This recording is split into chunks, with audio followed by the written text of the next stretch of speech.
घरात गरिबी येण्याची महत्त्वाची 10 कारणे 90% लोकांना माहीत नाही. चला तर मग जाणून घेऊयात. मित्रांनो, घरात होणाऱ्या लहान गोष्टींमध्ये काही संकेत लपलेले असतात. जेव्हा दारिद्र्य वाढण्याची संभावना असते, तेव्हा घरात छोट्या-छोट्या गोष्टी त्यांचा इशारा देतात. आज आपण जाणून घेऊया गरिबी वाढण्याचे कोणते संकेत तुम्हाला मिळू शकतात. 1. घरात जर काही संकट येणार असेल, तर त्याचा परिणाम प्रथमतः घरात लावलेल्या तुळशीच्या झाडावर होतो. तुळशीचे झाड एकदम सुकून जाते. त्यामुळे घरात संकट व दारिद्र्य येण्याचे संकेत मानले गेलेले आहेत. 2. खाण्यापिण्याच्या पदार्थांमध्ये काळ्या मुंग्या येणे. हे तुमच्या पुढे येणाऱ्या वाईट वेळेचा संकेत देते. 3. जर तुमच्या घरात लावलेल्या झाडांची पाने सुकत असतील, तर ती लगेच कापून टाका. घरात लावलेली झाडे नेहमी हिरवीगार असली पाहिजेत. कधी झाडांची पाने सुकून देऊ नयेत, नाहीतर बुध ग्रह खराब होतो. त्यामुळे तुमच्यावर कर्ज वाढते. झाडांना नियमित पाणी जरूर घाला, ती सुकू देऊ नका. 4. घरातील झाडू लक्ष्मीचे प्रतीक आहे, कारण झाडू दारिद्र्याला बाहेर काढते. त्यामुळे घरात सुख समृद्धी व धन दौलत येते. आपण धन लपून ठेवतो, त्याप्रमाणे झाडू पण घरात येणारे लोकांपासून लपून ठेवावा. झाडूवर कधीही पाय ठेवू नये, त्यामुळे लक्ष्मीचा अनादर होतो. तुमचे कोणते लहान मूल अचानक घरातला केर काढू लागले, तर त्याचा अर्थ घरात नको असलेला कोणीतरी पाहून येणार आहे. घरी असताना संध्याकाळनंतर केर काढू नये, कारण हे व्यक्तीच्या दुर्भाग्याला आमंत्रण देते. सकाळी नाश्ता करण्याच्या आधी झाडू मारा, हे शुभ असते. झाडू उलटा ठेवणे हा अपशकुन मानला गेला आहे. झाडू नेहमी आडवा जमिनीवर ठेवावा, कारण तो उलटा ठेवला तर घरात कलम होतो व घरात गरिबी येते.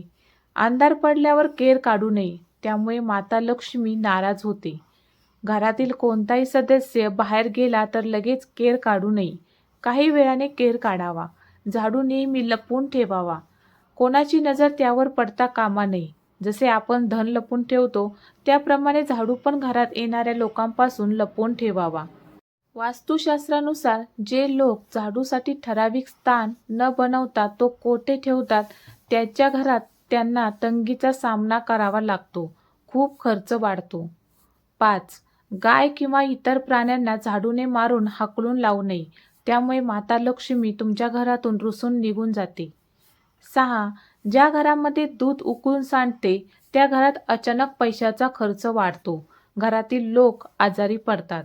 बऱ्याच लोकांचे असे म्हणणे आहे की दूध उकळून सांडते हे शुभ असते, पण मी त्यांना सांगतो की रोज दूध उकळून सांडत असेल तर ते शुभ नाही.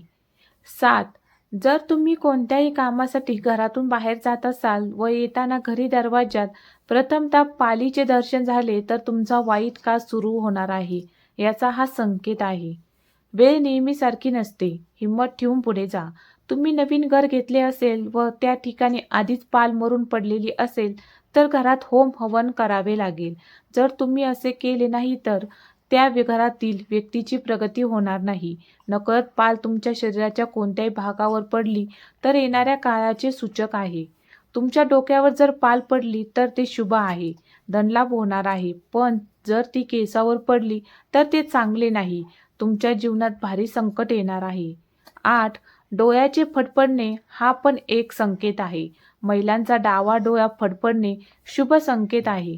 महिलांचा उजवा डोळा फडफडणे अशुभ असते. पुरुषांचा उजवा डोळा फडफडणे शुभ आहे. 9. कावळा पण संकेत देतो. जर कावळा कोणत्या स्त्रीच्या डोक्यावर बसला तर तिच्या पतीवर मोठे संकट येणार आहे. खूप जास्त कावळे घराच्या छतावर जमा झाले तर अशुभ आहे. 10. काचेची भांडी तुटत असतील तर दारिद्र्य येण्याची संकेत आहे. श्री स्वामी समर्थ. धन्यवाद.